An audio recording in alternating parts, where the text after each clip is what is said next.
নমস্কার বন্ধুরা, এই ভিডিওতে তোমাদের মধ্যে বেশ কয়েকটা গুরুত্বপূর্ণ আপডেট শেয়ার করার আছে। সেক্ষেত্রে ভিডিওটা না স্কিপ করে পুরোটা দেখার অনুরোধ থাকলো। আর তোমরা যারা চ্যানেলে প্রথমবার এসেছো তারা কিন্তু অবশ্যই ভিডিওতে লাইক দিয়ে চ্যানেলটা সাবস্ক্রাইব করে রেখো, কারণ তুমি কিন্তু এখানে তোমার প্রিয় দলের সমস্ত রকম খেলার খবর সবার আগে পেয়ে যাবে। আর তোমরা যারা এই ভিডিওটা দেখছো তাদের কাছে একটাই অনুরোধ থাকলো, যদি এই ভিডিওটা ভালো লেগে থাকে তাহলে কিন্তু অবশ্যই ভিডিওতে একটা লাইক করে দিও। তো চলো আর দেরি না করে আজকের ভিডিওর মেন টপিকগুলো নিয়ে আলোচনা শুরু করা যাক। তো বন্ধুরা, সবার প্রথমেই আসন্ন মৌসুমের কলকাতা ফুটবল লিগের বিষয় নিয়ে আলোচনা করা যাক। তো তোমরা জানো, এই মাসের শেষের দিকের থেকে শুরু হতে চলেছে নতুন মৌসুমের ভারতীয় ফুটবলের প্রথম টুর্নামেন্ট কলকাতা ফুটবল লিগ। আর এই আসন্ন মৌসুমের কলকাতা ফুটবল লিগের টুর্নামেন্টের জন্যই গতকাল আইএফএর তরফ থেকে দুটো গ্রুপে 13টা করে দল রেখে একটা নতুন গ্রুপ বিন্যাস করেছে, যেখানে গ্রুপ এতে রয়েছে মোহামেডান স্পোর্টিং, ডায়মন্ড হারবার এফসির মতন বড় বড় দলগুলি, এবং গ্রুপ বিতে রয়েছে ইস্টবেঙ্গল, মোহনবাগানের মতন কলকাতার প্রধানরা।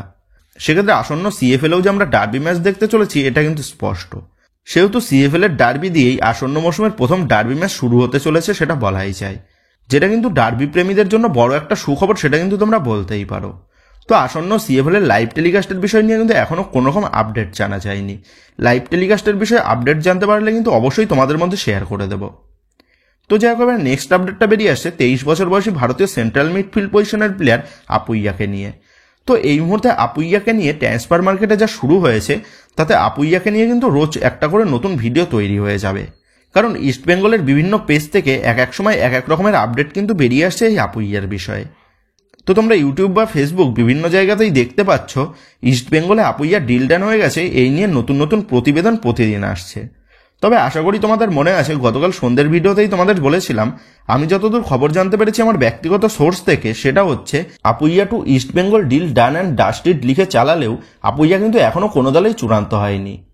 ইস্টবেঙ্গল ম্যানেজমেন্ট ট্রাই করছে আপুইয়াকে দলে নিয়ে আসার জন্য, তবে এখনো কিন্তু ইস্টবেঙ্গলের সাথে আপুইয়ার ডিলটা ডান হয়নি। আর আমাদের দেওয়া এই আপডেটটাই গতকাল রাতে মার্কাস মার্গুলাও কনফার্ম করে জানিয়ে দিয়েছে যে আপুইয়াকে নিয়ে যে ইস্টবেঙ্গলের ডিল ডানের যে খবরটা চলছে ফেসবুক বা ইউটিউবে, সেটা কিন্তু সম্পূর্ণ মিথ্যে। সেক্ষেত্রে যারা এই সমস্ত জিনিসগুলি রটাচ্ছে তারা কিন্তু সম্পূর্ণ নিজেদের ক্রেডিট নেওয়ার জন্য এইরকম পোস্ট করছে, কারণ আমরা সবাই জানি আপুইয়ার জন্য ইস্টবেঙ্গল ম্যানেজমেন্ট ডেসপারেটভাবে চেষ্টা চালাচ্ছে। সেক্ষেত্রে শেষ পর্যন্ত যদি আপুইয়া ইস্টবেঙ্গলের ডিল ডান হয়ে যায় তাহলে কিন্তু তারা ক্রেডিট নিতে পারবে, আর যদি ডিলটা ডান না হয় তাহলে শেষ মুহূর্তে তারা বলবে আপুইয়া শেষ মুহূর্তে তার মনটা বদলে নিয়েছে। তো যাই হোক, আপুইয়াকে নিয়ে এই মুহূর্তে এই লেটেস্ট আপডেটটাই বেরিয়ে এসেছে যে সে এখনো পর্যন্ত কিন্তু কোনো দলে চূড়ান্ত হয়নি। তবে এর পাশাপাশি অনেকেই জানতে চেয়েছো আপুইয়ার জন্য কি মোহনবাগান ম্যানেজমেন্ট চেষ্টা চালাচ্ছে, কারণ আপুইয়াকে দলে নেওয়ার বিষয়ে ইস্টবেঙ্গল ও মোহনবাগান দুই প্রধানই কিন্তু রেসে ছিল। তো তোমাদের এই বিষয়ে জানিয়ে রাখি, মোহনবাগান দলে মলিনা আসার পর মোহনবাগান দলের ট্রান্সফার মার্কেটের সিনারিওটা কিন্তু অনেকটাই পরিবর্তন হয়েছে, কারণ এতদিন পর্যন্ত অ্যান্তোনিও লোপেস আবাসের পরিকল্পনা অনুযায়ী দল গঠন হচ্ছিল, তবে এখন কিন্তু মলিনার পরিকল্পনা অনুযায়ী দল গঠন হবে। সেক্ষেত্রে অ্যান্তোনিও লোপেস আবাস আপুইয়াকে দলে নিতে চেয়েছিল, তাই জন্যই কিন্তু মোহনবাগান ম্যানেজমেন্ট আপুইয়ার ডিলে মুভ করেছিল। তবে মলিনা আসার পর সেই বিষয়টা কিন্তু পরিবর্তন হয়েছে, এবং কোচ মলিনার নির্দেশ মতনই মোহনবাগান ম্যানেজমেন্ট কিন্তু এবার জিকসনের ডিলে মুভ করেছে, তেমনটাই আপডেট। সেক্ষেত্রে আপুইয়ার ডিলে কিন্তু মোহনবাগান ম্যানেজমেন্টের এই মুহূর্তে তেমন একটা ইন্টারেস্ট নেই। তো শেষ পর্যন্ত ইস্টবেঙ্গলে আপুইয়া এবং মোহনবাগানের জিকসন যদি চলে আসে তাহলে কিন্তু দুই প্রধানেরই মাঝমাঠ বেশ শক্তিশালী হয়ে যাবে, তা কিন্তু আর বলার অপেক্ষা রাখে না। তো যে একেবারে নেক্সট আপডেটটা বেরিয়ে আসছে মোহনবাগানের চ্যাম্পিয়ন কোচ বিদায় নিয়ে। তো গত দুদিন ধরেই তোমাদের জানিয়ে আসছি, কোচ মলিনা সম্পূর্ণ তার নিজস্ব কোচিং স্টাফ মোহনবাগান দলে নিয়ে আসতে চাইছেন। যেমন পাবলো এমন মতন এক্সপিরিয়েন্স সহকারী কোচের পাশাপাশি নতুন সেট পিস কোচ, নতুন গোলকিপার কোচ এবং নতুন ফিটনেস কোচকে তিনি দলে নিয়ে এসে মোহনবাগান দলের স্কোয়াডের পাশাপাশি মোহনবাগানের কোচিং সেট আপকেও বেশ স্ট্রং করতে চাইছেন মলিনা, তেমনটাই আপডেট। তো এর আগেই তোমাদের জানিয়ে দিয়েছিলাম, গত মরশুমে মোহনবাগান দলের ভারতীয় সহকারী কোচ ক্লিফোর্ড মিরান্ডাকে ছেড়ে দিয়ে ক্লিফোর্ড মিরান্ডার পরিবর্তে বাস্তব রায়কে আবারও মলিনার ভারতীয় সহকারী কোচ হিসেবে নিযুক্ত করতে চলেছেন মোহনবাগান ম্যানেজমেন্ট।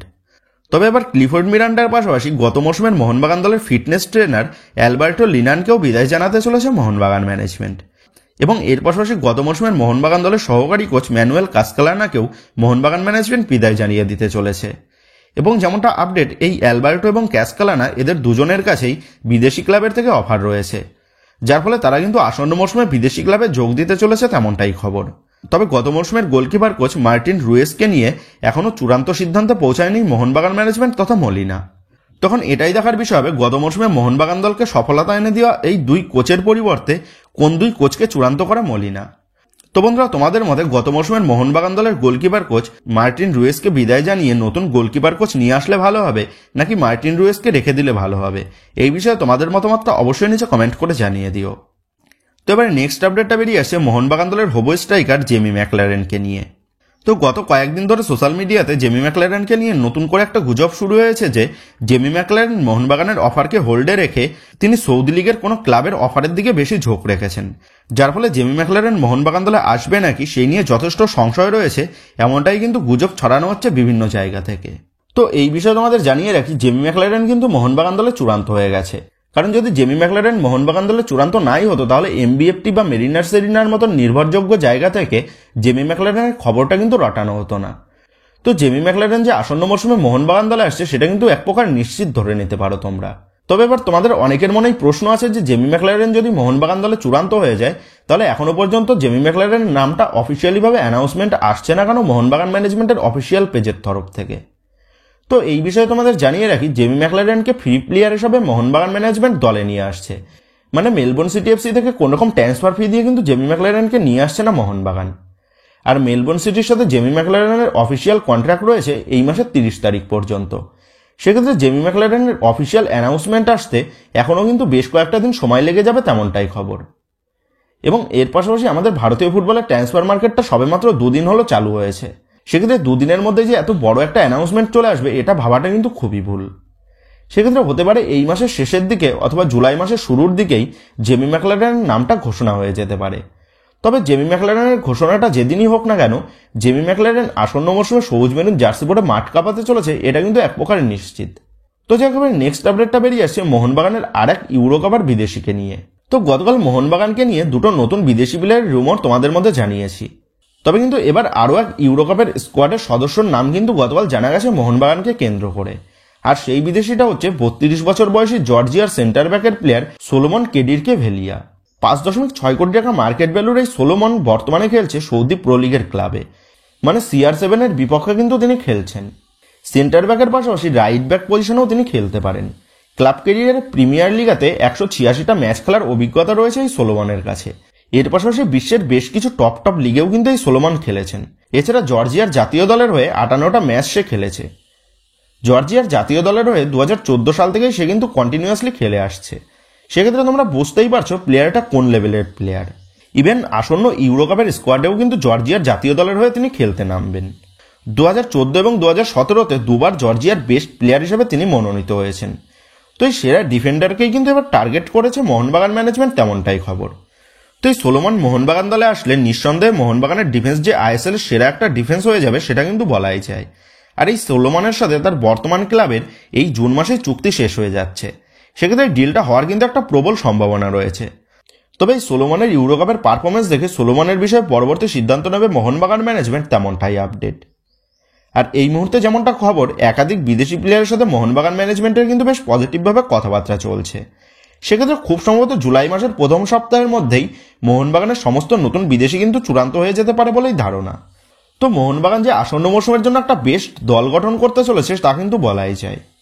তখন এটাই দেখার বিষয় হবে মোহনবাগানের এই সেরা দলকে নিয়ে সফলতা এনে দিতে পারে নাকি মলিনা। তো বন্ধুরা, তোমাদের কি মনে হচ্ছে, কোচ মলিনা কি পারবে অ্যান্তোনিও লোপেস আবাসের মতনই মোহনবাগান দলকে আরও সফলতা এনে দিতে? এই বিষয়ে তোমাদের মতামতটা অবশ্যই নিচে কমেন্ট করে জানিয়ে দিও। তো বন্ধুরা, এই ভিডিওতে গুরুত্বপূর্ণ আপডেটগুলোই তোমাদের মধ্যে শেয়ার করার ছিল। তো আশা করি ভিডিওটা তোমাদের ভালো লেগেছে। তো যদি ভিডিওটা ভালো লেগে থাকে তাহলে ভিডিওতে লাইক দিয়ে চ্যানেল সাবস্ক্রাইব করে পাশে থাকা বেল আইকনটা অবশ্যই প্রেস করে দিও। আর তোমরা যারা এখনো পর্যন্ত আমাদের সোশ্যাল মিডিয়া পেজের সাথে যুক্ত হওনি, তারা কিন্তু অবশ্যই নিচে ডেসক্রিপশন বক্সের লিঙ্ক থেকে আমাদের সোশ্যাল মিডিয়া পেজের সাথে যুক্ত হয়ে যেও। কারণ এখন কিন্তু সমস্ত লেটেস্ট আপডেটগুলো সবার আগে আমাদের সোশ্যাল মিডিয়া পেজেই পোস্ট করা হয়।